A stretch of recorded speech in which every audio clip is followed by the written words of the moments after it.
Guarantee versus சமூக நல guarantee. Balachandran sir நீங்க ஃபர்ஸ்ட் போறீங்களா? அதுக்கு ரமேஷ் பேசி நான் பேசுறேன். No. You should lead. You are always my leader, so you should lead. ஐயோ இல்ல, நேற்றைய தினம் லீட் டு ப்ளீட் மாதிரி எடுப்பது. அதான் இல்ல, நேற்றைய தினம் அந்த சிவாஜி பார்க்ல வந்து நான் பார்த்த அந்த காட்சிகள் நிச்சயமாக அது வந்து எதிர்கட்சிகள் இருக்குது இந்தியால, அதுவும் வலிமையாக இருக்கிறது என்றது நம் கண்டோம். அந்த அளவுக்கு வந்து அங்க மக்கள் மட்டும் கிடையாது, அது அந்த ஸ்டேஜ்ல இருக்கின்ற அந்த கெமிஸ்ட்ரி பாருங்க.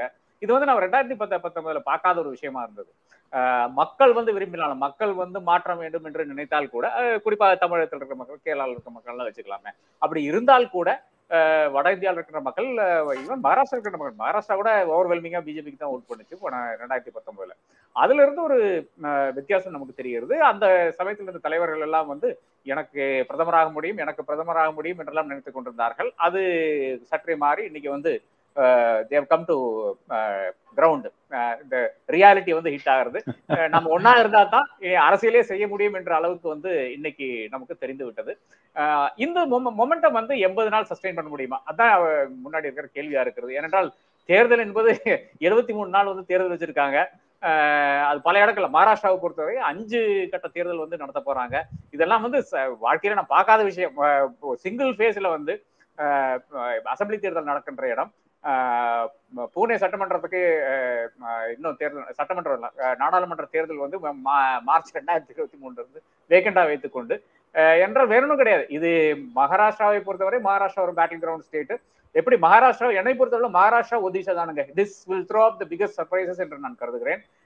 அது நீங்க வந்து கேரண்டி ஆனாலும் சரி, வேற என்ன பேர்கள் சொன்னாலும் சரி. இப்ப சவுத்ல ஏறத்தால நம்ம ஒரு டிசைடட் மாதிரி தான் தெரிகிறது. ஒன்னும் கேரளால வந்து எல்டிஎஃப் இல்லைன்னா யூடிஎஃப், லெப்ட் இல்லைன்னா யூடிஎஃப். என்னை பொறுத்தவரை லெப்ட் வந்து ஜஸ்ட் இந்த குறைந்த காலத்திலேயே வந்து நிறைய அவப்பேர் வந்து சம்பாதிச்சிருக்காங்க.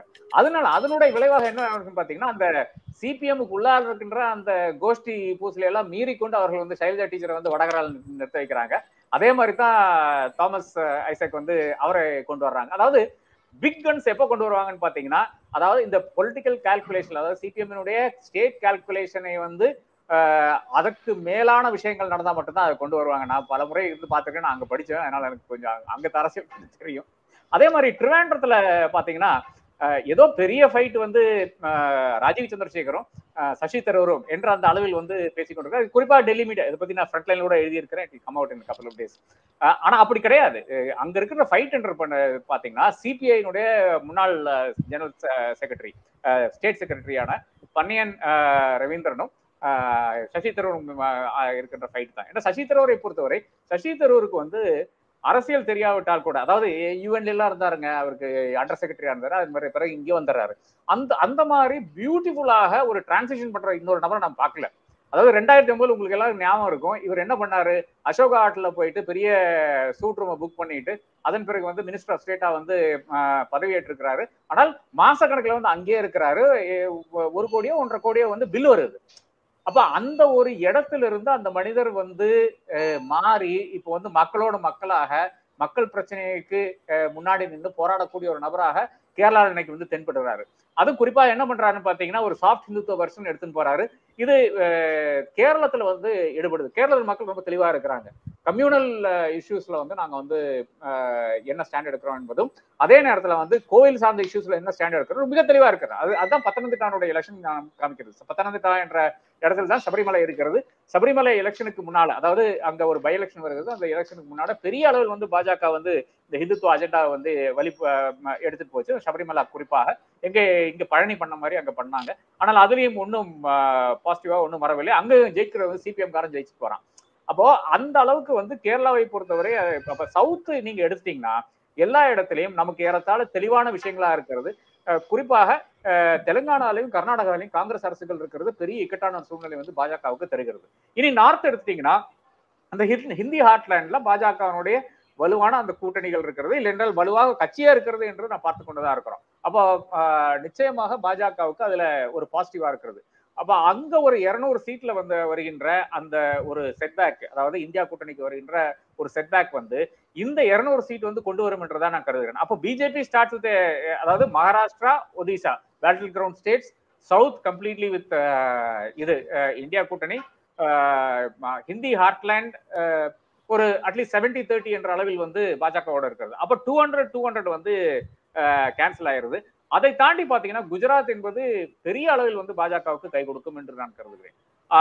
இந்த பக்கம் பாத்தீங்கன்னா வெஸ்ட் பெங்கால் ஆனாலும் சரி, நார்த் ஈஸ்ட் எப்படி ஓட் பண்ணும் என்னன்னு சொல்ல முடியாது. 25 சீட்டு தான், அப்படி இருந்தால் கூட எப்படி ஓட் பண்ணும்னு இன்னும் சொல்ல முடியாது. மணிப்பூர்னுடைய அந்த தாக்கம் வந்து எல்லா இடத்துலயும் இருக்கிறது, அசாமில் கூட இருக்கிறது. அசாமில் ஒரு டீலிமிட்டேஷன் கூட நடத்தி இருக்கிறாங்க.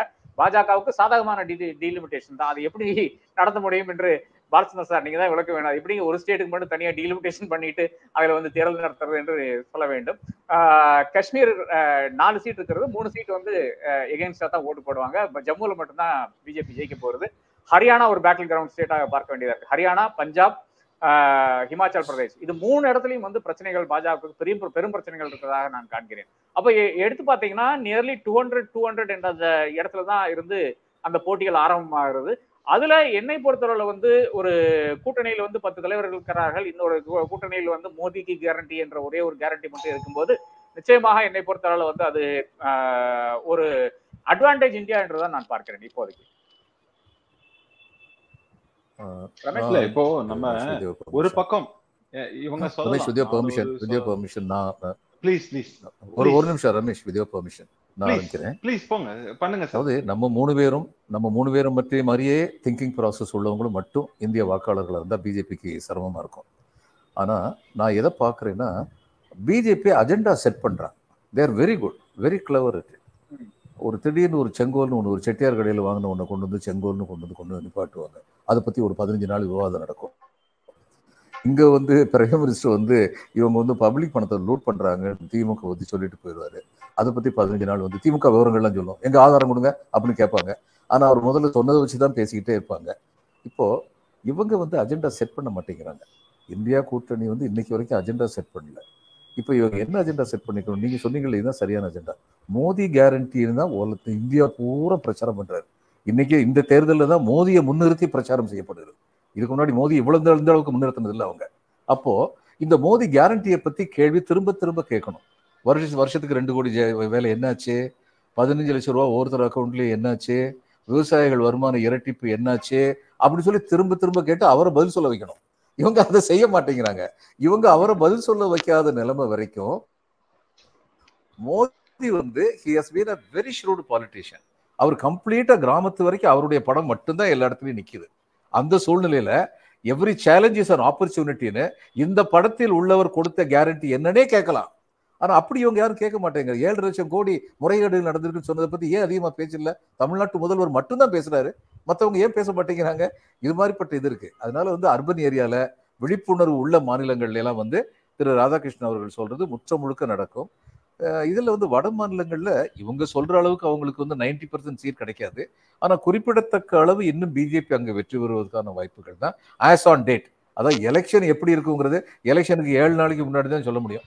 ஆனா ஆஸ் ஆன் டேட்னு சொல்லி பார்த்தா வட இந்த மாநிலங்கள்ல தே ஹேவ் an edge. அதுல சந்தேகமே கிடையாதுன்னு நினைக்கிறேன். நிச்சயமா. சோ பிஜேபியை பொறுத்த வரைக்கும் வட மாநிலத்தை வந்து ஸ்ட்ராங் ஹோல்ட் அப்படின்னே சொல்லலாம். அவங்களுக்கு அதுல அதிகப்படியான வாங்கறதுக்கும் வாய்ப்புகள் இருக்கு. ஈவன் தோ இப்போ இது வரைக்கும் நடந்தது கான்ட்ரடிக்ஷன்ஸோ இல்லைன்னா கான்ஃபிளிக்ஸோ இல்லைன்னா வந்து இப்போ பேசிக்கொண்டிருக்கிறது நீங்க எலக்ட்ரல் பாண்டு என்ன சொன்னா கூட அது வந்து ஒரு என்னன்னா அது கொஞ்சம் மேபி லிட்டில் இம்பாக்ட் இருக்கலாம். பட் பெருவாரியாக அது வந்து ஒரு தாக்கத்தை ஏற்படுத்துமா அப்படிங்கிறது ஒரு மிகப்பெரிய கேள்வி. ரெண்டாவது முக்கியமான விஷயம் என்னன்னா, இங்க எல்லா கட்சிகளுக்கும் ஒரு பிரச்சனை இருக்கு. எந்த பிரச்சனையை பத்தி அங்க பேசினாலும் எதிர்த்தரப்புல இருந்து கேள்வி வருது. உங்களுக்கு இப்ப எலக்ட்ரல் பாண்டு அப்படின்னு நீங்க பாஜக நோக்கி கையை நீட்டினா எதிர்த்தரப்புல இருந்து கேள்வி உங்களுக்கு வந்திருக்கு. இந்த பர்சன் சொன்னா சாரி இந்த பர்சன் அப்படின்னு சொன்னா அது உங்களுக்கு வந்திருக்கு, இந்த பர்சன் கொடுத்திருக்காரு, இப்படிங்கிற மாதிரியான வாதங்கள்லாம் எதிர்வாதங்கள்லாம் வைக்கும் போது கொஞ்சம் அதை டைல்யூட் பண்ணுவதற்கான வாய்ப்புகள் இருக்கு அப்படிங்கிறதையும் ஒரு பக்கம் நம்ம பார்க்கணும்.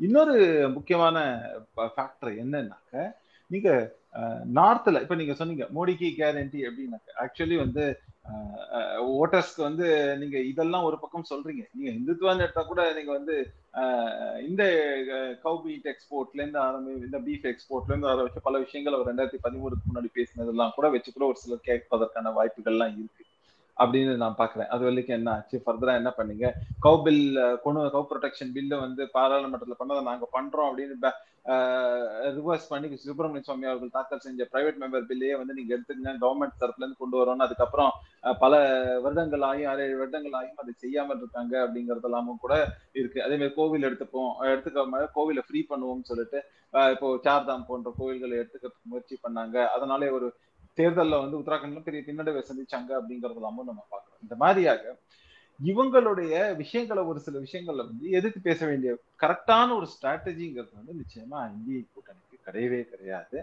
அவங்க வந்து ஆக்சுவலி ஒரு ஹெட்லெஸ் சிக்கன் மாதிரி தான் இன்னும் பல இடங்கள்ல இருக்காங்கிறது நிதர்சனமான ஒண்ணு.